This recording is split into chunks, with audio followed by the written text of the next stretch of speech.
சுவாமியே சரணம் ஐயப்பா. நாம் ஐயப்ப சுவாமிமார்கள், ஐயப்பமார்கள், சுவாமிமார்கள் அனைவரும் சபரிமலை செல்லக்கூடிய அனைத்து பக்த கோடி பெருமக்களும் ஒரு முக்கிய அறிவிப்பு.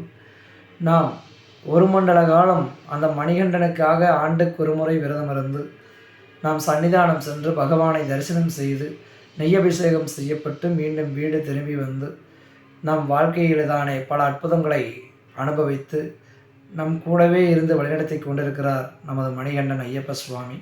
அப்படி இருக்க என்னதான் 48 நாட்கள் விரத முறைகளை இருந்து வந்தாலும் அந்த சன்னிதானத்திலேன்னு சொல்லி அந்த நடப்பந்தல தானே போய் நிற்கிற போதும் சரி, 18ஆம் படி ஏறும் பொழுதும் சரி, அல்லது பகவானை சுற்றி வந்து ஆலயத்தை சுற்றி வந்து பகவானை தரிசனம் கொள்ளக்கூடிய அந்த நொடியும் சரி, பக்தர் அனைவரும் ஐயப்பமார்களும் சுவாமிமார்களும் எந்த ஒரு தள்ளு முள்ளுகளும் எந்த ஒரு இடைஞ்சல்களையும் யாருக்கும் ஏற்படுத்த வேண்டாம் என்று உங்களையெல்லாம் பணிவன்போடு கேட்டுக்கொள்கிறேன்.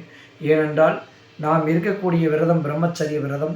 48 நாட்கள் கடும் விரதம் இருந்து ஒவ்வொரு சனம் பகவானை நினைத்து விரதம் இருந்து போய் நாம் வரவாங்க போகக்கூடிய நேரத்திலே அந்த கடைசி பகவானுடைய சத்தியமான ஒன்று 18ஆம் படியை நெருங்குற போது நாம் இந்த தள்ளுமுள்ளு வேலைகளெல்லாம் சொல்லி ஈடுபட்டு அடுத்தவருடைய மனதைத்தானே காயப்படுத்தி விட்டோமே என்றால் நாம் 48 நாட்கள் விரதம் இருந்ததில் எந்த ஒரு பலனையும் அனுபவிக்க முடியாது, பகவானிடத்தில் வரம் வாங்க முடியாது என்று அனைத்து சுவாமிமார்களிடத்திலையும் வேண்டி விரும்பி கேட்டுக்கொள்கிறேன்.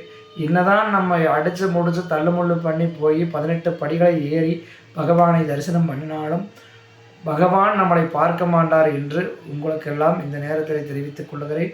ஆகவே முடிஞ்ச வரை எவ்வளவு தூரம் பொறுமையாக இருக்க முடியுமோ அவ்வளவு தூரம் பொறுமையாக இருந்து இந்த 48 நாட்கள் எப்படி சுவாமி பகவானாக மாறி நம்ம எல்லோரிடத்திலையும் அனுசரணை மேற்கொள்கிறோம், அதே பிரகாரம் அந்த கடைசி நொடி பகவானை தரிசனம் பண்ணி வெளியே வர்ற வரைக்கும் சற்று எல்லோரும் அந்த தள்ளுமுள்ள இதுதானே ஈடுபடாமல் பொறுமை காத்திருந்து ஒருவருக்கொருவராகத்தானே அனைவரும் ஐயப்பனாக பாவித்து பரிபூரணமாக அமைதியாக தரிசனம் கண்டுகளித்து வருமாறு கேட்டுக்கொள்கிறோம்.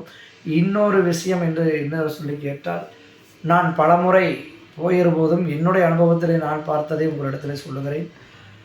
நமது ஐயப்பனைத்தானே வேண்டி நாம் கொண்டு போகக்கூடிய மணிகள் அனைத்தும் தயவு செய்து யாரும் கன்னிமூல கணபதி என்னுடைய ஆலயத்தில் கட்டக்கூடாது. நாம் கொண்டு போகக்கூடிய மணியாகப்பட்டது மணிமண்டபத்தில் மட்டுமே கட்ட வேண்டும்.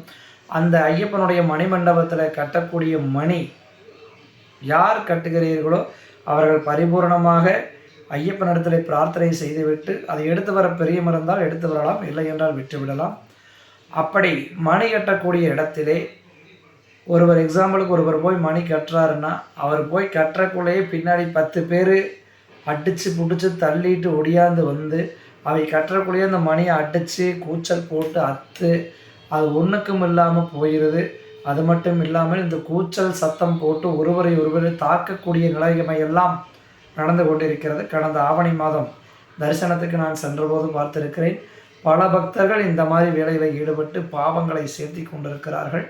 நம்முடைய பகவானுடைய இந்த கடும் பிரம்மச்சரிய விரதமானது புனிதமான விரதம். அப்பேற்பட்ட விரதத்தை சுவாமிமார்கள் தயவு செய்து களங்கப்படுத்தாதீர்கள்.